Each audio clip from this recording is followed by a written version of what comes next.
Let's read from Genesis chapter 1. We read a couple of verses, and then we are going to read the book of Revelation, verses 1 to 3. In the beginning, God created the heaven and the earth, and the earth was without form and void, and darkness was upon the face of the deep, and the Spirit of God moved upon the face of the waters. And God said, let there be light, and there was light. Let's read verse 26.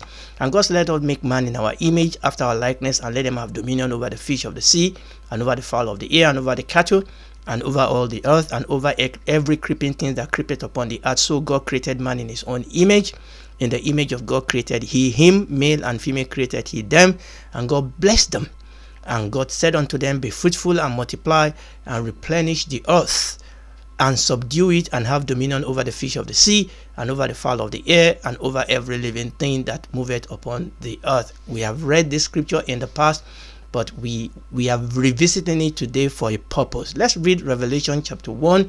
We are going to read verses 4 to 6. John, to the 7 churches which are in Asia, grace be unto you, and peace from him which is, and which was, and which is to come, and from the 7 spirits which are before his throne, and from Jesus Christ, who is the faithful witness, and the first begotten of the dead, and the prince of the kings of the earth, unto him that loveth us, and washed us from our sins in his own blood, and has made us kings and priests unto God and his Father. To him be glory and dominion forever and ever. Amen. Now, I've read those 2 portions of scripture today because of what we are going to do today. I want you to note in particular, in Genesis chapter 1, we saw God came on the scene, started creating, and God said, and it was done. And then God said, let us create human, and God did, made them in his own image, and God gave them an assignment, and God gave them dominion, and God gave them an assignment. They should go and be fruitful, multiply, replenish the earth, and subdue it, and have dominion over it. And that revelation that we read, he said, and this was from a letter from our Lord Jesus Christ. He said he has made us kings and priests unto God and his Father. And those words are going to be very, very important tonight. In our teaching tonight, in our teaching so far, we've been looking at Genesis chapter 1. We've been looking at Genesis chapter 2. Now, what we've done is that we've come across 3 concepts, 3 important, foundational, fundamental concepts to the scripture, to the revelation of the Bible. They are so foundational. They are backbone to biblical narratives. They run through the whole scripture. They hold the biblical revelation together. Obviously, there are other concepts we are going to come across, but we have come across these 3 concepts, and they hold the biblical revelation together, and they are quite important to our understanding of the scripture. So it is important as we read through the scripture, as you study the scripture, as we go through the scripture, it is important for us to look at for these 3 concepts as we make our way through the Bible. What are these 3 concepts? Again, we have studied them, but what I want to do here is to put them together, and there's one of them in particular that we barely brush through, and I'm going to go deeper into that. Now, these are the 3 concepts that we have come across. They are foundational, they are fundamental, they are important, they are backbone to the revelation of God, and they are backbone to the revelation of the plan and the purposes of God throughout the whole scripture. What are these 3 concepts? As you can see on your screen, it is the concept of kingdom, is the concept of covenant, and is the concept of temple. I will go over that again. Is the concept of kingdom, the concept of covenant, and the concept of temple. Now, this is very, very important. Very, very important. And one of the things you will see that is common to these 3 concepts, even though we have seen this concept in the creation story of the Bible, none of these 3 words was mentioned. None of this terminology was mentioned in the book of in Genesis chapter 1 and Genesis chapter 2. Even though none of these 3 words, these 3 terminology appear in the creation account, however, as we have seen, We can see the element, we can see the language of kingdom, we can see the language of covenant, we can see the language of of temple in Genesis chapter 1 verse 2. I'll say it again, even though we didn't come across those words, the terminology by themselves, but we can see the element and the language of kingdom, of covenant and temple in the creation account of the Bible in Genesis chapter 1 and Genesis chapter 2. What we've seen in Genesis chapter 2 is the fact that, number one, God Elohim is king, and God Elohim, who is king, come to inaugurate his kingdom on earth, and that is what we see in the book of Genesis chapter 1 and book of Genesis chapter 2. So that's the first thing we see in the book of Genesis, and we have run through this, that God Elohim is king, and what we see him doing in Genesis chapter 1 is king, and God the Father is king. The kingdom is the kingdom of God. Jesus the Son is king. The kingdom is the kingdom of Jesus Christ. The Holy Spirit is king.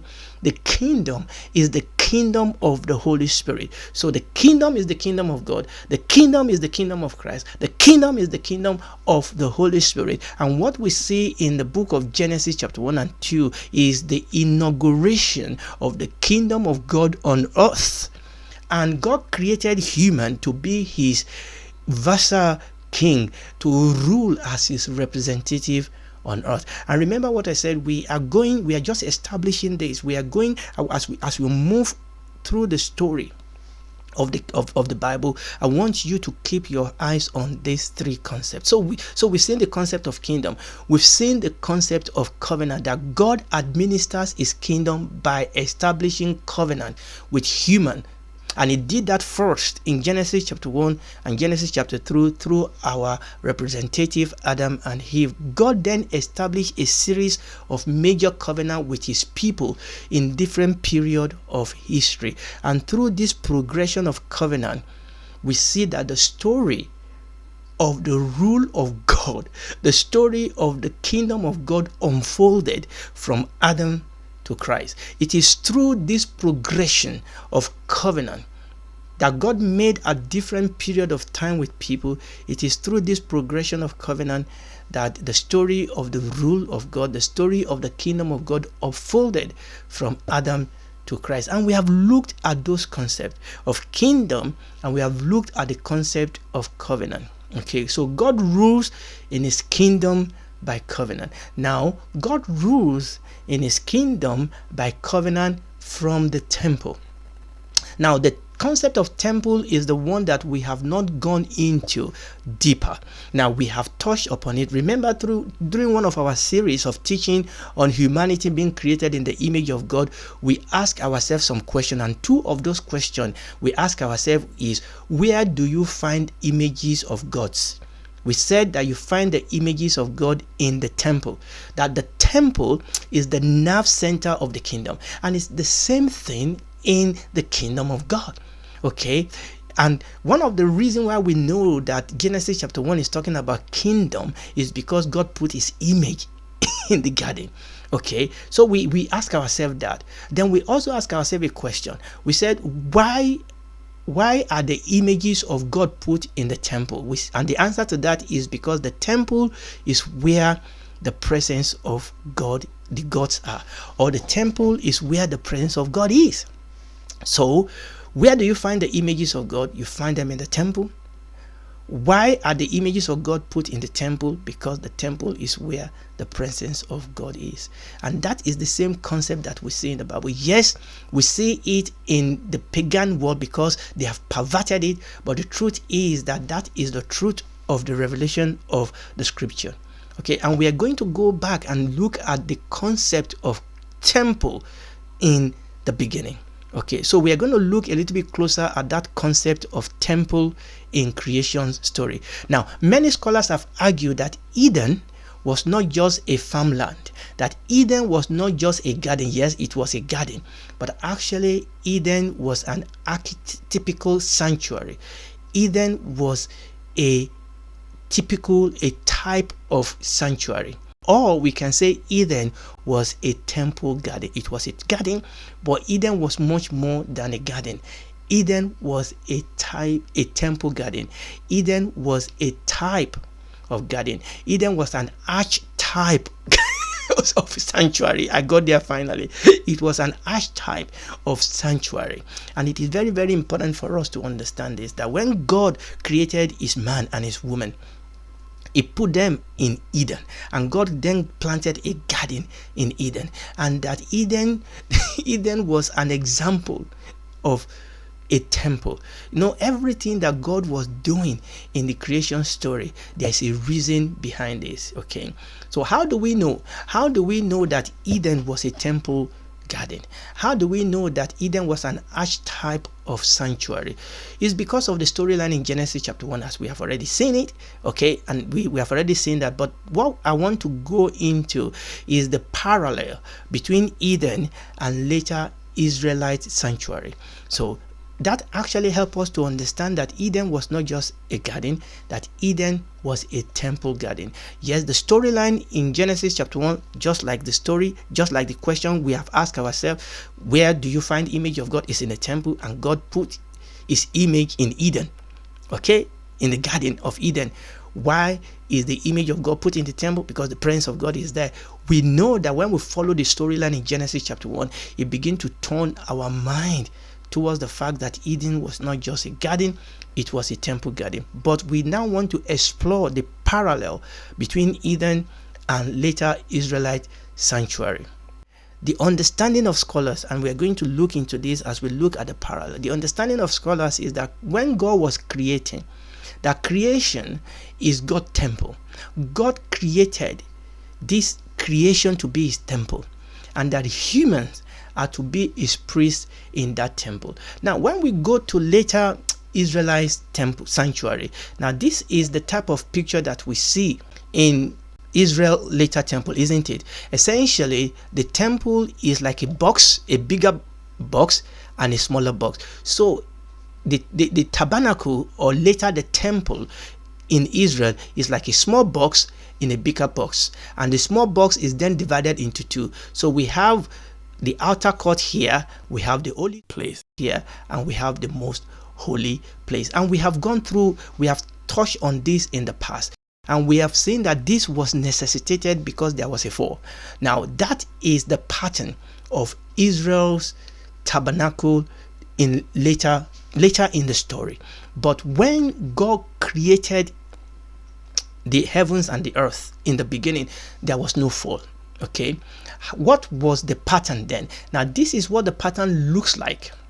Now you can see that all I have done, I've made the picture vertical, because at the beginning, when God created, there was no veil between the most holy and the holy place. The most holy at the beginning was the kingdom of God in heaven and Eden, because God came, God's presence was in Eden. And it is very, very important, and I'm going to explore this a little bit later on by the grace of God, that the kingdom of God, the invisible kingdom of God, invaded that Garden of Eden. Okay, and the Garden of Eden actually become a part of the most holy place, and that is where God put his man and his woman. And then the whole Eden then becomes the holy place. The presence of God was there. There was no separation between God and man, because this is the picture of the temple in the creation. God was, and I'm going to go into this a little bit. And then what God wanted Adam and Eve to do is to then take the presence of God into the whole world. And that is why God told them to do what? To multiply, to subdue the earth. And I'm going to go into that. So Eden was special. Eden was special. And there was the garden in Eden. Eden was special. Eden was a holy place. And it is important for us to understand this, that Eden was a holy place, was a holy space. Eden was a special space. Eden was a separated place. Eden was special. Eden was unique because the presence of God was there in Eden. Where do you find the presence of God? You find the presence of God in the temple of God. And that, I will put that picture up again, and that is what we see in Eden. So what you see in Eden is you have Eden and the garden, and you have the presence of God there. And what God wants Adam and Eve to do is to take that presence out into the world.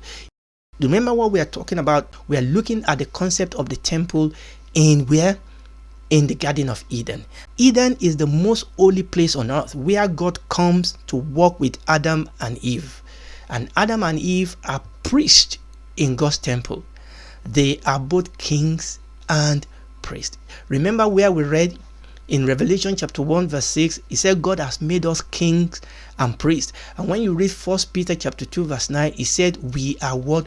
Royal priesthood. Listen to me. This has always been God's desire from the beginning. God is king. We've talked about the king and his kingdom. God is king, and he has come, and what has he done? He has inaugurated his kingdom here on earth, and he has come into a covenant relationship with us.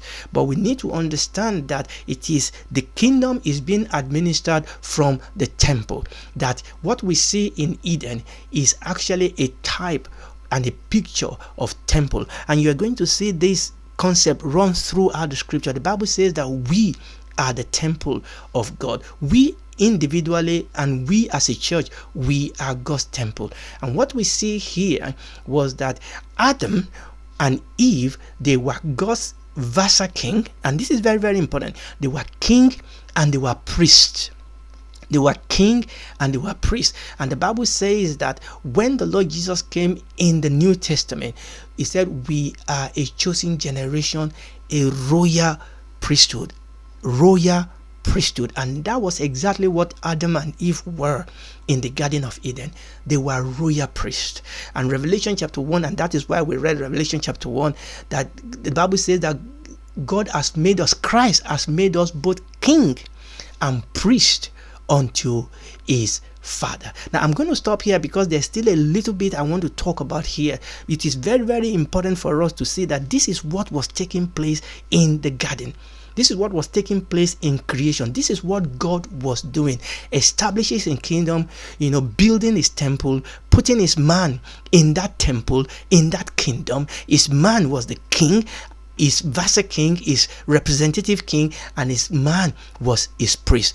King to push the kingdom into the world, and priest to relate to God. And that is what we see in the beginning, in the creation story, and in the Garden of Eden.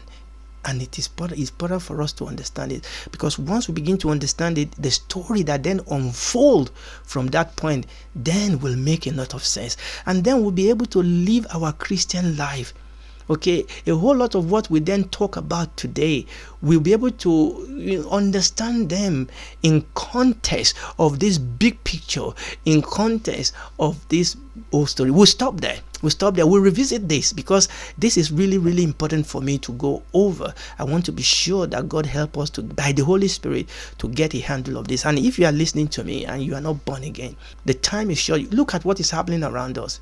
Okay, this world as we know it is coming to an end. I don't know whether it will be tomorrow or 2 weeks or 2 years or 10 years or 15 years. But understand that when any one of us died, the world has come to an end for you. But listen to me. You can be saved. You can become a member of God's kingdom.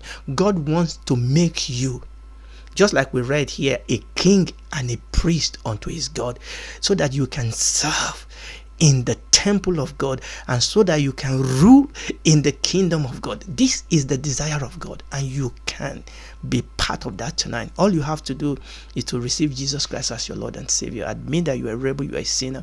Invite Jesus Christ to be your Lord and God and Savior. He will come in, he will save you, and then he will walk with you. And when this is all over, you will spend eternity with him in the new heaven and new earth.